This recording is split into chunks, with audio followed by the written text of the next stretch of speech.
귀한 아침에 저는 예루살렘을 사랑하는 자들, 이런 제목으로 은혜 나누길 원합니다. 시편 122편 6절에 보면 예루살렘을 위하여 평안을 구하라, 예루살렘을 사랑하는 자는 형통하리로다 라고 말씀하고 있습니다. 오늘 이 예루살렘은 교회를 예표하고 있는 겁니다. 바로 교회를 사랑하는 자는 형통할 줄로 믿습니다. 이스라엘의 중심은 예루살렘이며, 예루살렘의 중심은 성전이며, 성전의 중심은 지성소이며, 지성소의 중심에는 언약궤가 있습니다. 그리고 언약궤의 위를 덮은 뚜껑을 속죄소라고 부릅니다. 또 시은자라고도 부릅니다. 거기에 이제 1년에 한 차례 대속죄일에 염소의 피를 가져가지고 거기다 뿌립니다. 바로 그 피는 예수 그리스도의 보배로운 피를 의미합니다. 그 피로 죄사함 받고 하나님의 거룩한 백성이 되는 곳, 바로 그곳이 성전입니다. 이제 3일 후면은 대속죄일이 다가옵니다. 여러분 달력에 보면은 욤키퍼라고 써져 있죠. 유대인들의 큰 절기입니다. 그 절기에 바로 그런 일을 하는 것입니다. 우리 출애굽기 25장 21절부터 22절 속죄소에 대해서 말씀하고 있는데요, 같이 한번 읽어보길 원합니다. 같이 읽습니다. 시작. 속죄소를 궤 위에 얹고 내가 내게 줄 증거판을 궤 속에 넣어라. 거기서 내가 너와 만나고 속죄소 위 곧 증거궤 위에 있는 두 그룹 사이에서 내가 이스라엘 자손을 위하여 내게 명할 모든 일을 내게 이르리라. 여러분, 이스라엘 백성들은 바로 이 속죄소에서 죄사함을 받았습니다. 그리고 예수의 피로 그들은 거룩하게 되었습니다. 거룩한 백성들이 모여 사는 도성, 그것이 예루살렘이기 때문에 예루살렘은 너무너무 중요한 도시고 거룩한 도시였습니다. 오늘 이 예루살렘은 예수 그리스도를 머리로 하고 성도들을 몸으로 하는 교회를 예표합니다. 주님을 사랑하는 자는 주님이 피값으로 사신 교회를 사랑하는 것이 마땅합니다. 요한계시록 1장에 보면은 사도 요한이 천국의 환상을 보는데 주님께서 이제 활동하시는 모습이 나옵니다.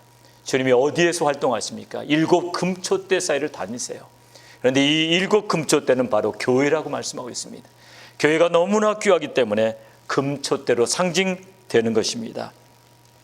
오늘 우리는 우리가 속해 있는 이 제자교회뿐만 아니라 눈에 보이지 않는 모든 무형교회가 바로 하나님의 교회입니다. 그래서 제자교회를 사랑할 뿐만 아니라 눈에 보이지 않는 모든 무형교회를 우리가 귀하게 여기고 사랑하는 우리 모두가 되기를 주님의 이름으로 축원합니다. 한국 기독교의 역사를 보면 미국 선교사님들이 사역하던 초기부터 한국 교회는 유난히 교회에 열심을 냈던 걸 볼 수가 있습니다. 지금부터 1000년, 100년 전 한국은 최빈국 중에 하나였습니다. 그렇게 가난한 백성들이 제일 먼저 했던 것은 교회당을 건축하는 거였습니다. 우리 같이 한번 널다리 교회를 보시길 원합니다. 널다리 교회. 왜 널다리 교회라고 했는가? 널다리 교회라고 했던 이유는 다음 화면으로 가시기 바랍니다. 널다리 꼴에다가 이 기와집을 구입해 가지고 여기다 교회를 개척했는데 장로교회입니다. 모페 선교사가 우리 기록에 보면은 이제 한석진이라는 분과 함께 이 널다리 교회를 개척합니다. 그리고 1903년에 예배당을 새로 짓습니다. 그 다음 그림을 보시면은 새로 지은 교회가 나오는데요, 이게 바로 장대인 교회입니다. 이제 널다리 꼴에 있었던 널다리 교회를 장대인 교회라고 개칭합니다. 이제 저 장대인 교회에서 이제 부흥이 막 일어나는 거예요. 장대인 교회는 1905년부터 새벽 기도를 시작합니다. 그러면서 교회들이 계속해서 건축됩니다. 남문박교회, 그 다음에 사창골교회, 그 다음에 산정현교회, 서문박교회, 교회들이 계속 늘어나게 됩니다. 바로 한국교회가 열심을 냈기 때문에 100년이 지난 다음에 어떻게 됐습니까? 100년이 지난 다음에 최빈국에서 이제 세계 모든 열강에게 영향을 미치는 그런 나라로 우뚝 서게 된 줄로 믿습니다. 그래서 시편 122편 6절에 있는 말씀이 오늘 우리 한국교회에게 임한 줄로 믿습니다. 예루살렘을 위하여 평안을 구하라, 예루살렘을 사랑하는 자는 형통하리로다. 한번 따라서 해보시기 바랍니다. 예루살렘을 사랑하는 자는 형통하리로다. 이렇게 바꿔서 한번 따라서 해보시기 바랍니다. 교회를 사랑하는 자는 형통하리로다. 여러분, 한국은 5,000년 역사 가운데 한 번도 고구려 광개토왕 때 굉장히 부흥했다고는 하지만 그때도 중국한테 계속 쫓기고 있었어요. 장수왕 때에도 계속 쫓기고 있었어요. 영토는 많이 확보했지만 끊임없는 외적의 침입, 어려움 속에 있었습니다. 그리고 그 후로는 말할 것 없이 무수히 침략을 받았습니다. 1900년대 들었으면 열광이 우리를 삼켜버리려고 했습니다. 정말 우리는 아무것도 내놓을 것이 없었습니다. 근데 한 가지를 내놓을 수 있었습니다. 교회를 사랑하는 열심이 컸습니다. 교회에 대한 열심만은 세계 열광들보다 더 컸다는 거예요. 뭘로 증명합니까? 새벽 기도입니다. 새벽 기도를 했던 민족, 하나님 앞에 정말 몸부림쳐서 기도했던 민족, 배가 그렇게 고픈데도 금식했던 민족들, 그 예루살렘을 사랑했던 민족, 교회를 사랑했던 한국교회는 오늘 우뚝 서게 된 것입니다. 오늘 본문에 보면 예루살렘을 사랑하는 사람들의 이야기가 나옵니다. 1절과 2절을 같이 읽어보겠습니다. 1절과 2절 다음 화면으로 가시면 돼요. 1절과 2절 같이 읽습니다. 시작. 백성의 두목들은 예루살렘에 머물렀고 그 남은 백성은 제비 뽑아 10분 일은 거룩한 성 예루살렘에 와서 거하게 하고 그 구분은 다른 성읍에 거하게 하였으며 무릇 예루살렘에 거하기를 자원하는 자는 백성을 위하여 복을 빌었느니라. 오늘 본문에 보니까 예루살렘을 누군가가 지켜야 됩니다. 누가 지켰습니까?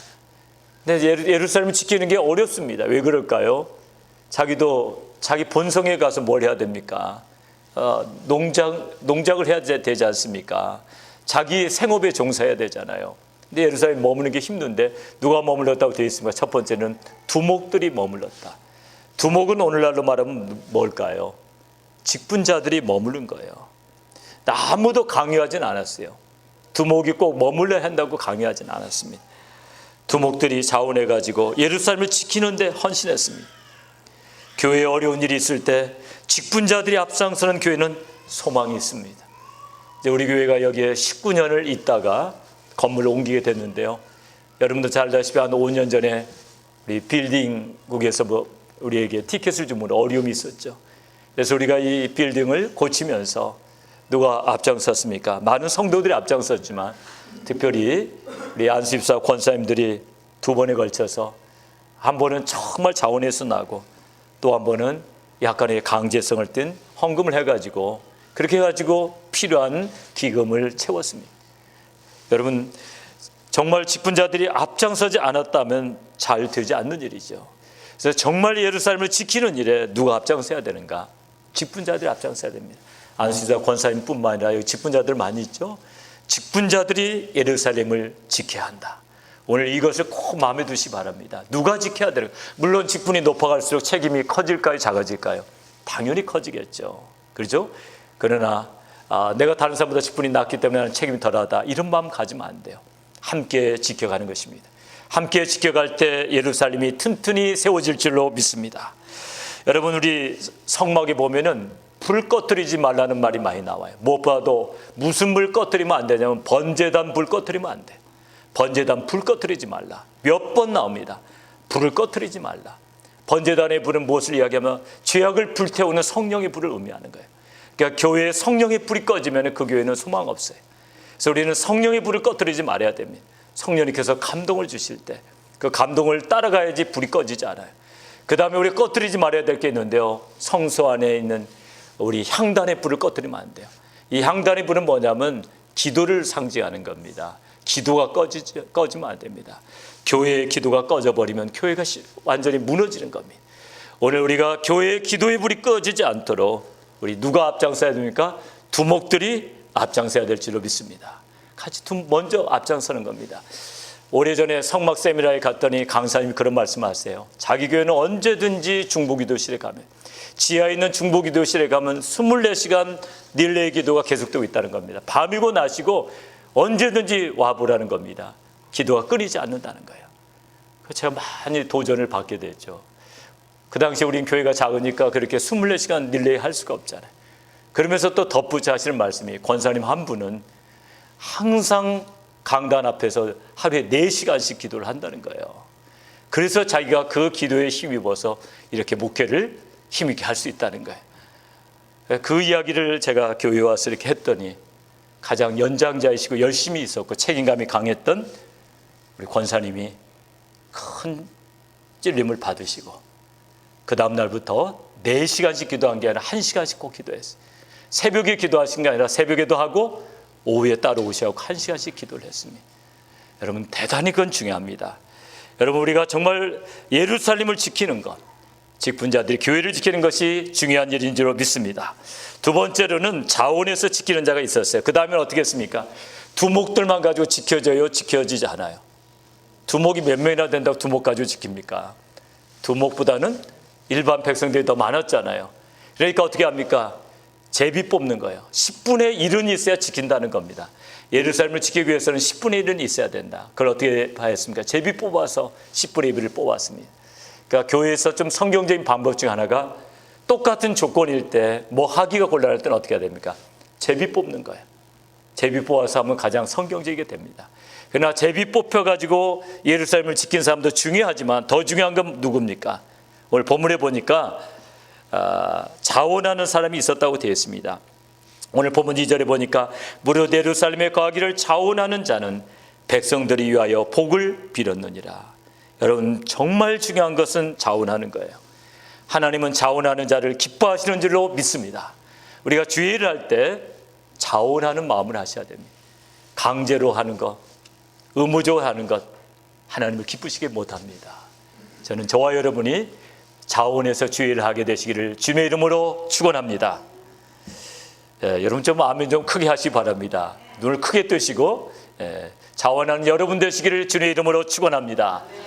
정말 자원하는 심령이 중요해요. 여러분 세상 일도 자원하지 않는 거 여러분 기쁜 일이 아니에요. 회사는 업무 중심적이죠. 회사는 업무 중심적이긴 하지만요, 회사에서도 정말 상사가 내리는 어떤 업무 지시를 자원해서 하는 사람이 있어요. 그 이상의 것을 하는 사람이 있어요. 그런 사람은 어떻게 되겠습니까? 반드시 그 사람은 회사에서 빛나는 존재 돼요. 그렇게 정말 자기가 찾아가면서 일하는 사람 보세요. 회사에서 반드시 승진하게 되어 있습니다. 윗사람 마음에 드는 사람이 될 겁니다. 주일도 마찬가지예요.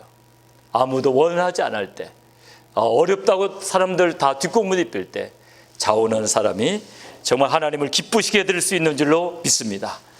예수님의 12제자를 보십시오. 자원했습니까? 강제로 징집됐습니까? 예수님의 12제자들 징집됐습니까? 자원했습니까? 자신 있게 대답하세요. 자원했습니까? 징집되었습니까? 자원한 거예요. 제가 목사가 되고 여러분이 직분자가 된 거 자원한 겁니까? 징집됐습니까? 강제로 징집된 거 아니잖아요. 자원해서 됐다는 게 너무나 중요해요.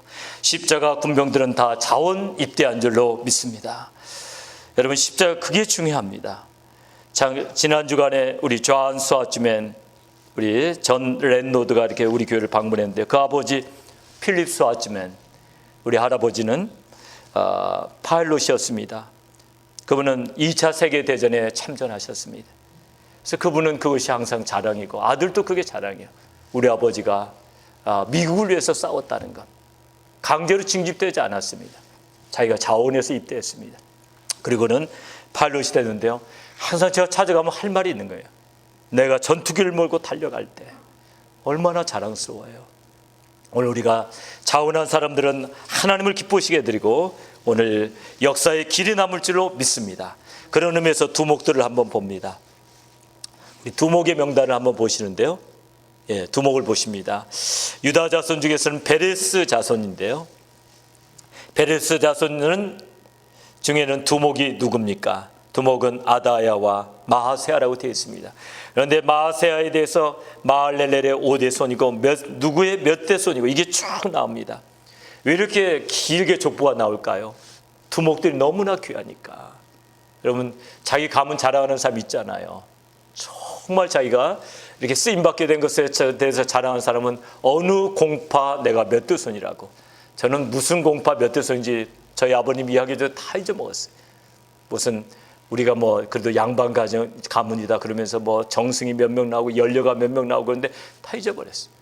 예수 안에 있는 사람이 양반 가정이죠. 그러니까 다 잊어버렸어요. 근데 오늘 여기에 보니까 족보가 쫙 나와요. 너무나 자랑스러우니까, 예루살렘에 거하게 된 두목이 너무나 자랑스러우니까 그의 선조가 쫙 나오는 거예요. 여러분이 정말 하나님 앞에 헌신할 때 누가 복되게 되겠습니까? 조상이 복되게 되는 거예요. 나로 말미암아 조상도 복되게 될 줄로 믿습니다. 아무개의 아들이었다, 이렇게 되는 거예요. 아무개의 아들이었다. 근데 헌신하지 않았으면 이런 게 나오질 않죠. 또 베냐민 자손도 보면은 두목들이 나옵니다. 살루, 갑베, 살레, 요엘, 유다. 마음이 전혀 닿지는 않겠지만 이게 유대한 이름들입니다. 왜냐하면 두목이니까. 예루살렘에 자기가 자원에서 머무는 두목이기 때문에 귀한 겁니다. 928명입니다. 제사장 여다와야, 야긴, 그 다음에 스라야, 아다야, 아마세 해가지고 제사장들이 한 1200명 정도 머물렀습니다. 네 사람 중에는 스마야가 있습니다. 사부대, 요사밧, 마따냐, 박부가가 나옵니다. 그리고 압다가 나옵니다. 284명입니다. 성문지기는 악국과 달몬이 두목입니다. 그리고 172명이 나옵니다. 느지님 사람들에서는 두목은 시아와 기스바입니다.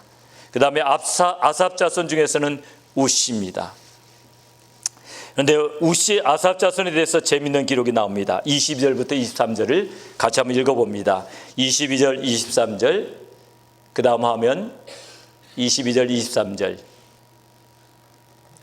22절, 23절 같이 읽습니다. 시작. 노래하는 자 아삽 자손 곧 미가의 현손 마따냐의 증손 하삽의 손자 바니 아들 우시는 예루살렘에 가는 네이 사람의 감독이 되어 하나님의 전일을 맡아 다스렸으니 이는 왕의 명대로 노래하는 자에게 날마다 양식을 정하여 주는 것이 있음이며. 여기 보면 특별히 여기에다가 감독을 세워놨던 것, 두목을 세웠던 이유가 무엇입니까? 노래하는 자들에게 날마다 양식을 정하여 주기 위해서. 무엇을 의미합니까? 그만큼 찬양이 계속해서 울려 퍼졌다는 거예요. 그래서 찬양을 전담하는 사람들이 필요했다는 겁니다. 이 사람들은 생업에 종사하지 않고 찬양만 하기 위해서 어떻게 합니까? 양식을 정하여서 공급해 주었다는 겁니다. 이것이 부흥입니다. 이렇게 예배가 살아나고 찬양이 살아날 때 우리가 그토록 꿈꾸는 부흥이 일어날 줄로 믿습니다. 정말 찬양을 위해서 찬양 전도사가 있어야 되는 교회. 물론 큰 교회면 그렇게 되겠지만, 근데 보통 때도 찬양을 끊이지 않기 위해서 하는 교회가 있다면, 보통 때 찬양을 끊이지 않는 교회 있습니까? 그런데 여기 오늘 본문에 보니까 계속해서 성전에서 찬양하기 위해서 이렇게 찬양을 전담하는 그런 사람들이 필요했던 겁니다. 오늘 또 본문을 잘 읽어보면 감사만 전담하는 사람이 있어요. 이게 부흥이에요. 예배 속에 감사와 찬양이 끊이지 않는 겁니다. 이럴 때 진정한 부흥이 일어날 줄로 믿습니다. 만약 예배가 제대로 드려지지 않았다면 노래하는 일 때문에 생업에 종사하지 않을 이유가 없었겠죠. 영적인 부흥은 예배의 부흥과 함께 옵니다. 예배가 부흥하지 않으면 진정한 부흥도 없습니다. 그래서 우리는 정말 부흥을 꿈꾼다면 첫사랑의 감격을 회복하고 하나님 앞에 감사와 기쁨으로 찬양해야 합니다. 여러분, 찬양을 아무리 열심히 드리라고 한다고 해도 될 일이 아니에요. 여러분 마음속에 감사와 기쁨이 회복되지 않으면 신령한 찬양을 드리지 못해요. 악기나 찬양팀이 중요하지 않아요. 중요한 게 뭘까요? 이 가을에 우리 안에 정말 감사와 기쁨, 구원에 다시 한번 감격이 회복되게 될 때 우리의 예배가 회복되면서 부흥이 일어나게 될 줄로 믿습니다. 그래서 우리가 이걸 붙잡아야 돼요. 오늘 진정한 부흥이 여기 일어나는 겁니다. 정말 찬양을 전담해야 되는 거예요. 매일 찬양을 해야 된다. 감사를 매일 해야 된다는 거 얼마나 중요합니까? 이번에 두산베 뜨레세아스를 하다가 타지키스탄의 수도 두산베에서 은혜 선교센터에서 뜨레세아스 하다가 검찰이 들이닥침으로 말미암아 조사를 받고 재판을 받게 됐습니다. 재판 결과가 이메일로 왔는데요. 벌금 1만 소모니가 얼마 되냐면 약 1,300불 정도 됩니다. 1,300불의 벌금이 부과됐는데요. 그들의 죄명이 뭐냐면 허례 허식 문화 관련 조항 3가지 위반 이렇게 돼 있어요. 그럼 허례 허식 문화 관련 조항 3가지가 뭐냐? 잔치에 150명 이상 참석. 두산베 뜨레세아스는 캔디데이트 120명, 팀 멤버 180명, 300명이 참석을 해요. 그래서 150명을 초과했다. 우리 같으면 여기는 통과할 수가 있는데 150명은 하여튼 150명 이상 참석. 그다음에 업무 시간과 업무일에 잔치했다. 두 번째 조항입니다. 비즈니스 하고 있는데 지금 드레스야 셌다. 잔치 시간 3시간 초과. 이래가지고 두산면의 은혜산면교회는 꼼짝없이 그냥 엮여버리고 말았습니다. 그 다음에 거기에 붙어 있는 추가 조항이 더 무서워요. 두 번째 적발시, 그 다음에 형사 처벌을 받음, 이렇게 돼 있어요. 그래서 우리가 두산변의 선민교회에서 기도하지 않을 수가 없는데요. 한편으로는 너무 기뻤어요. 왜 이런 처벌을 받을까요? 살아있는 교회이기 때문에. 두산변의 선민교회 가보면 여러분은 살아있는 찬양을 듣게 됩니다. 찬양팀도 변변치 않아요. 근데 1시간을 그들은 찬양합니다. 매일 하루에 3번씩 예배를 드립니다. 형식적으로 드리는 예배가 아니고 정말 열심히 찬양하며 예배를 드립니다. 주일날은 아침에 이렇게 교회에 오면은 오후 6시 저녁 예배 드릴 때까지 그들은 교회를 떠나지 않습니다. 그들이 교회를 떠나지 않는 이유는 집에 가면 핍박받으니까 떠나지 않아요. 무슬림 가족들 때문에 핍박받으니까 아예 그냥 교회에 오면 끝까지 계시는 거예요. 그런 교회. 하나님이 어찌 그 교회를 기뻐하지 않겠습니까? 시편 122편 1절에 보면 사람이 내게 말하기를 여호와의 집에 올라가자 할 때 내가 기뻐하였도다. 여호와의 집에 올라가자 할 때 내가 기뻐하였도다. 여러분 오늘 교회 나오는데 정말 가슴이 설레고 기뻤습니까? 아니면 교회 안 가면 찜찜하니까 가야지 이래서 왔습니까? 혹시 교회 안 가면 그래도 안 되지 해서 온 것도 은혜지만 여러분 설렘이 있었다면, 어젯밤부터 설렘이 있었다면 오늘 내가 어떻게 무슨 예배를 드릴까? 예배 시간이 기다려지고 예배 때 선포될 말씀이 사모되었다면 여러분 심령은 살아있는 겁니다. 그러나 예배가 억지로 드려질 때 부흥은 오지 않아요. 그러니까 정말 이 교회에 오는 걸 사모하셔야 됩니다. 교회에 오는 것을 오시는 걸 사모한다면 장소는 문제가 아니에요. 우리 성전이 이게 참 좋은데 다른 데로 옮겨가려니까 좀 마음이 불편하신 분들이 있어요. 마음대로 썼잖아요, 하루 종일. 그런데 중요한 것은 어떻게 드리냐가 중요해요. 제가 노래에 있을 때 1시 반 예배 드렸어요. 우리 아무 어려움이 없었어요. 그게 딱 몸에 배이니까요.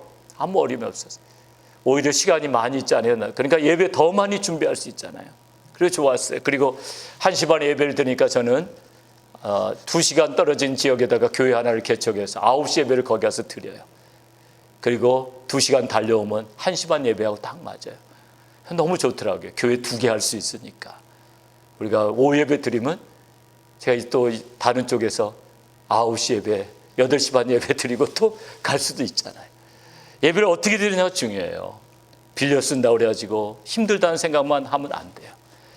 정말 신령과 진정으로 예배 드리니까 그 성전이 지금도 그리워요. 제가 노리에 따랐는데 13년 후에 거기에서 다시 창립 예배를 드린다고 갔는데 옛날 그 성전이었어요. 얼마나 눈물이 나던지요. 우리가 그토록 사모하며 드렸던 예배를 기억하면서 남의 교회 빌려 쓰느냐 안 쓰느냐 그 중요하지 않아요. 우리가 어떻게 드리느냐 중요해요. 사랑하는 여러분, 정말 이 가을에 정말 우리가 하나님 앞에 좀 신령하게 감사와 기쁨으로 그렇게 예배드리게 되기를 주님의 이름으로 축원합니다. 시편 22편 3절에 보면 이스라엘의 찬송 중에 거하시는 주님이라고 말씀하고 있어요. 우리 하나님은 우리의 찬송 중에 거하십니다. 찬송이 살아나지 않으면 안 돼요. 무엇보다도 찬송이 살아나게 되기를 주님의 이름으로 축원합니다. 여러분, 그리고 교회를 누가 지키겠습니까? 예루살렘을 지킨다는 것은 교회를 지키는 건데요. 교회를 지킨다는 게 뭡니까? 충성을 의미하는 거예요. 충성은 자리를 떠나지 않는 겁니다. 저번에 메릴랜드에 가서 1박 2일 이렇게 집회를 했는데요. 목사님이 성경 공부가 있어가지고 거기 참석하시냐고 저를 터미널에 못 드랍시켜 주시고 안수 집사님 한 분이 저를 이렇게 이제 드랍시켜 주셨는데요. 안수 집사님한테 이 교회 얼마나 다니셨어요? 그랬더니 32년 다녔대요. 그러면서 안수 집사님이 저는 이 교회밖에 몰라요. 그래서 참 존경스러웠어요. 그 교회가 건축하고 어려워갖고 많은 사람들 떠났어요. 안수 집사님 안 떠나셨어요. 집사님 교회를 지키셨네요. 저는 이 교회에서 은혜 받고 이 교회만 있었기 때문에 다른 교회 몰라요. 그래서 저는 이 교회에 있어야 돼요. 얼마나 감사해요. 다른 교회 몰라서 그냥 계시는 걸까요? 그러다 보니까 교회가 튼튼히 세워졌어요. 그분이 그래요. 5년 전에 교회 어려운데 지금 튼튼히 세워졌네요. 그러면서 그 기뻐하시는 모습을 보면서 예루살렘을 사랑하는 자, 예루살렘을 지키는 자가 무엇인가, 누구인가를 알게 됐습니다. 오늘 예루살렘을 지키는 것, 교회를 지키는 것에 대해서 마지막으로 잠시 말씀드리고 오늘 말씀을 마무리하기를 원합니다. 여러분, 교회를 지키는 것은 충성인데요, 충성은 자리를 떠나지 않는 겁니다. 첫 번째로 예배의 자리를 지키셔야 됩니다. 예배의 자리를 지키라. 정말 중요한 겁니다. 한번 따라서 해보시기 바랍니다. 예배의 자리를 지키자. 예배의 자리를 지키자. 다시 한번 예배의 자리를 지키자. 예배의 자리를 지키자. 제가 평신도 시절에 저는 한 1,500명 되는 교회를 이렇게 섬겼는데요, 수요예배 우리 부부가 한 번만 빠지면 목사님이 아세요. 무슨 일이 있었나 물어봐요. 아니, 수요예배도 한 700명 모여요. 거기에 우리 부부 빠진 거 금방 알아요. 근데 하나님이야말로 얼마나 잘하시겠어요. 예배 자리에 누군가 앉아있지 않을 때 예배 자리 굉장히 중요합니다. 특별히 예배에 오고 싶지 않은 날은 억지로라도 오세요. 언젠가 한번 저희가 이삿짐을 날리고 나서 너무 녹초가 됐어요. 그냥 빼먹고 싶어요. 이사한 날이기 때문에 얼마든지 익숙해서 살 수가 있어요. 우리 자신으로 주님 오늘 피곤해서 저희 쉴래요, 그럴 수가 있어요. 근데 제가 가장으로서 결정을 내려야만 했습니다. 여보, 가자. 그랬습니다. 피곤하지만 가자. 그래가지고 갔는데 그날 얼마나 은혜가 임하던지요. 이사를 끝내고 피곤한 가운데도 예배에 참석했더니 그 전에 누리지 못했던 더 큰 은혜가 임하더라 이겁니다. 오늘 몸이 불편한 가운데 여러분 중에 지금 앉아 계신 분 있는 줄 알아요. 이 몸이 불편하고 좀 쉬고 싶은데 오신 분이 있을 거예요. 하나님이 더 큰 은혜로 함께 하시는 줄로 믿습니다. 두 번째는 기도의 자리를 지키는 겁니다. 겟세마네 동산에서 정말 주님은 십자가를 지시기 위해서 땀방울이 피가 되도록 기도하는데 제자들은 어떻게 했습니까? 기도 좀 부탁을 했어요. 좀처럼 기도 부탁 안 하시는 주님, 나를 위해서 좀 기도해다오. 그런데 나중에 내려와서 보니까 어떻게 됐습니까? 가보니까 다 졸며 자며 그랬죠. 우리 주님께서 1시 동안도 나와 함께 깨어있을 수 없더니 시험에 들지 않게 깨어 기도해라. 우리가 기도가 죽으면 교회가 죽습니다. 기도로 교회를 지키셔야 됩니다. 만약에 기도가 죽어버리면 사탄의 밥이 되고 말아요. 잠자는 교회는 사탄의 밥이에요. 그러므로 중보기도가 살아나야 됩니다. 중보기도가 살아나면 교회가 살아나요. 기도로 교회를 지키시는 저와 여러분 되시기를 주님의 이름으로 축원합니다. 전도의 자리를 지켜야 됩니다. 또 우리가 지켜야 될 것은 전도의 자리예요. 새 생명이 탄생하지 않는 나라를 생각해 보세요. 한국의 출산율 1.1입니다. 1.1명을 낳아요. 그렇기 때문에 한국 경쟁률이 떨어지는 거예요. 이제는 이대로 계속 가면 한국은 쇠퇴하고 말아요. 그리고 국가가 파산하게 되어 있습니다. 왜냐하면 새 생명이 탄생하지 않기 때문에 국가는 경쟁력을 다 잃어버려요. 교회도 마찬가지입니다. 새 생명이 탄생하지 못하면 새로운 일꾼이 없어. 새로운 일꾼이 없으면 어떻게 됩니까? 교회가 반드시 쇠퇴하게 되어 있습니다. 그래서 전도의 자리를 지키시기를 주님의 이름으로 축원합니다. 마지막으로 봉사의 자리를 지키십시오. 교회의 살림살이를 누가 맡아서 해야 됩니까? 교회 살림살이를 누가 맡아서 해야 됩니까? 예, 한 분 대답하시죠. 우리 교회 살림살이를 누가 맡아서 해야 됩니까? 예, 직분자가 맡아서 해야 됩니다. 직분자. 그런데 여러분, 직분자는 오늘 본문에 비춰서 보니까 다 두목이다. 직분자는 다 두목이다. 따라서 해보시면 합니다. 직분자는 다 두목이다. 다시 한번, 직분자는 다 두목이다. 부인하시면 안 돼. 두목들이 하셔야 돼. 두목들이. 직분자는 다 두목이다. 두목들이 먼저 앞장서서 하는 겁니다. 두목들이 예배의 자리, 기도의 자리, 전도의 자리, 봉사의 자리를 지킬 때, 직분자들이 그 자리를 지킬 때, 그럴 때 교회가 튼튼히 세워지는 거예요. 직분자가 지키지 않으면서 평신도 보고 지키라 하면 안 되죠. 그래서 오늘 우리가 먼저 솔선수범해야 됩니다. 예루살렘을 사랑하는 자, 예루살렘을 사랑하는 자는 형통하리로다. 이런 티셔츠 문구를 얼마 전에 봤습니다. 한번 그 문구를 보여주시기 바랍니다. Life is short, Heaven is forever. Life is short. Heaven is forever. 이런 문구인데요. 인생은 짧고 천국은 영원하다. 교회를 위해서 흘린 여러분의 눈물과 땀은 천국에서 해처럼 빛날 겁니다. 당신의 섬김이 천국에서 해같이 빛나리. 당신의 그 겸손이 천국에서 해같이 빛나리. 당신의 그 믿음이 천국에서 해같이 빛나리. 우리 이 시간에 동화 형제 나와서 기타 치면서 이 찬양 같이 인도해 주실 때 같이 한번 불러보기를 원합니다. 당신의 그 섬김이 천국의 새같이 빛나리. 당신의 그 겸손이 천국의 새같이 빛나리. 여러분이 예배의 자리를 지키고 기도의 자리를 지키고 전도의 자리를 지키고 봉사의 자리를 지키는 것이 천국에서 해같이 빛나게 될 것입니다. 우리 같이 이 찬양 부르시고 난 다음에 같이 한번 예루살렘을 지키기 위하여, 교회를 지키기 위해서 함께 한번 하나님 앞에 통성을 기도하기를 원합니다.